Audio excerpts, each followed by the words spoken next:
Today, we're swinging into action with the epic Final Swing Spider-Man figure from SH Figuarts. I'll share my first impressions, uncover the highs and lows, and decide ultimately if it deserves a spot in your collection. What's up geeks, Kirk here, and welcome to the Geek Effect.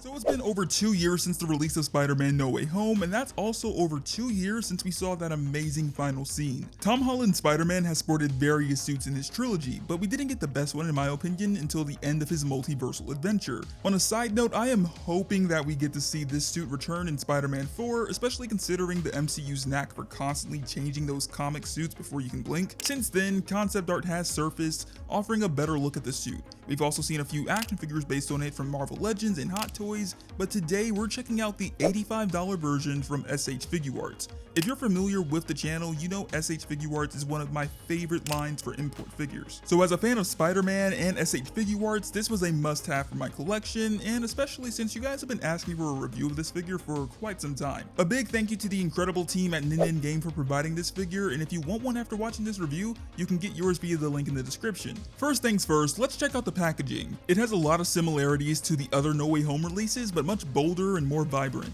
just like the suit in the movie. And Bandai has also cut down the size of the box a bit compared to the other Spider-Man releases. And to showcase the figure's dynamic range, the back of the box showcases a few poses of the figure. But that's enough about the packaging. Let's crack this thing open and see what we get. Inside, we have our shiny new Spider-Man figure, plus a few accessories for customization. There's an alternate head with squinty eyes, 4 extra pairs of hands, web effects, and parts to help you attach this figure to a Tamashii figure stand. We'll get a look at the accessories later, but first let's check out the Spidey. When it comes to this Final Swing Spidey figure, many collectors had praised it, calling it one of the best Spidey releases and some of Bandai's finest work in their SH Figuarts line. It's almost perfect. At first glance, I can see why. The detail is incredible, capturing what we see on the big screen. It comes with this solid head sculpt, which captures the shape of the nose and ears under the mask, and the body also looks great, having proportions that capture Tom Holland's build quite well.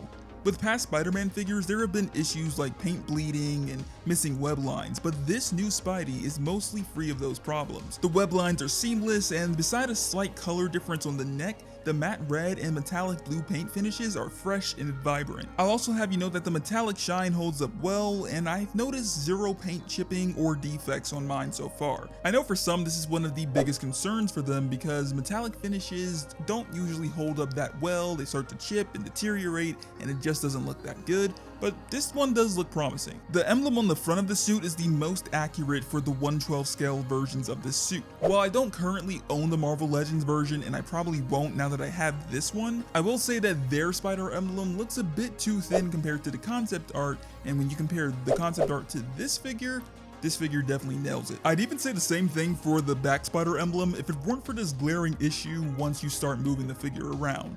This is probably one of my biggest turnoffs when it comes to this figure's details. Bandai tries to create the illusion of the spider stretching when the figure is bent over, but it ends up looking duplicated and awkward. It's a puzzling design choice as well, especially when considering how they handled the back emblems for Tobey and Andrew Garfield Spider-Man figures. Another issue you'll run into when it comes to this figure's details are the elbows, and this is something you also asked me about. I will admit that I find this to be quite annoying, especially considering all it needs is a split color of blue on one side and red on the other to really nail the seamless look, and that isn't something Bandai did with this figure nor the other Spider-Man figures we got for No Way Home, so I'm hoping in the future we'll see an alternative to this that gives us a much better look, providing that seamless look that these figures deserve. Aside from these issues, this is one of my favorite Spider-Man releases for the details alone. It could definitely substitute a comic style Spidey figure if you don't mind that MCU flair, and I've gotta say, the customization options are what make this release even better. Starting with the extra head sculpt, I love that we have this one with the squinty eyes, which is always a great option, gives your Spider-Man some more expression, adding some variety to how you display him.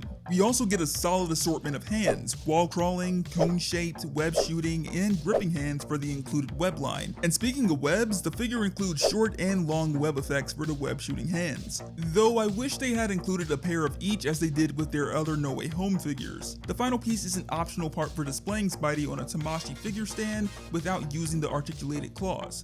Swapping these pieces out is fairly easy. It only gets difficult when removing the connector piece, at least the first time around. In my experience, a crafting knife is what helped me to remove the piece, but I would be extremely cautious if you're going to go this route. But if you want to avoid the hassle of this piece potentially getting stuck, I would just leave it as is and not even bother swapping the pieces out. As for Spidey's proportions, they're pretty close to Tom Holland's in the movie, but many of you were curious about how it scales beside other Spider-Man figures. Here we have it next to the SH Figuarts Tobey Maguire and Andrew Garfield Spider-Man, as well as Miles Morales and Gwen Stacy from Across the Spider-Verse. To top it off, we have SH Figuarts Deadpool. I know he's not a Spidey, but he'll be in the MCU soon enough, so why not? Now the next set of questions I received mostly pertain to articulation, and rightfully so. When it comes to Spider-Man figures, you need them to be super dynamic for posing, whether that means swinging, shooting webs, or whatever else this character is capable of. What's awesome about this figure is how smoothly each joint moves, especially those areas with a ton of range in them. Breaking down each area, we have excellent motion in the neck, allowing you to tilt side to side, back and forth, and have it at different angles. There's also butterfly joints letting you cross the arms over the chest, a bit of a drop down movement in the shoulders plus rotation, bicep swivel, double jointed elbows, and wrist swivel with tilt. The diaphragm has some solid range when tilted back or crunched forward, but the side movement does leave a little bit to be desired, and it could have been engineered much better. During the time I didn't own this figure, I watched this stop motion review of it from Leo Legendary, and in his video he states that this joint this time around is on a disc hinge, a more inferior option compared to the dumbbell joints SHF Tobey and Andrew used.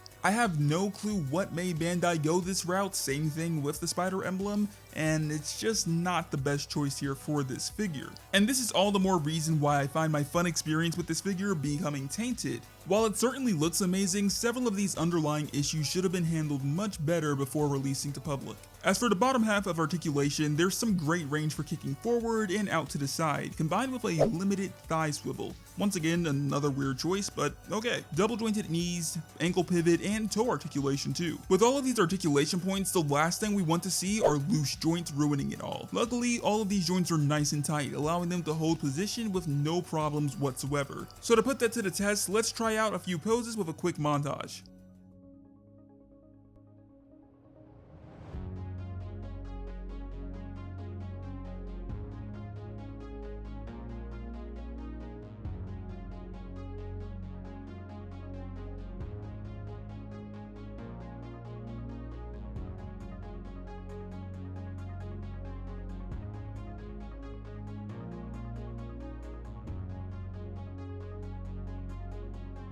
So, as we discovered along this journey, SH Figuarts Final Swing Spider-Man, or New Red and Blue Suit as they call it, is a pretty unique figure.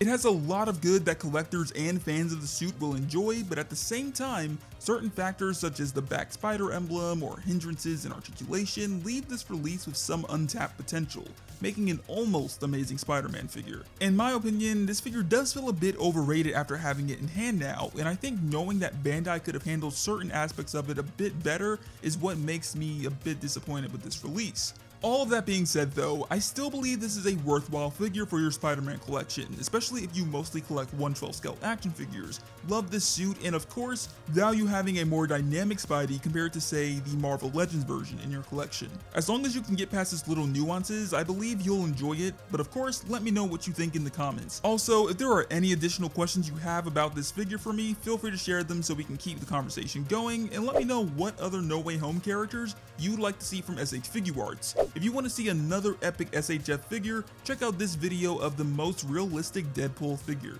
I'll be back soon with more action figure goodness. Peace.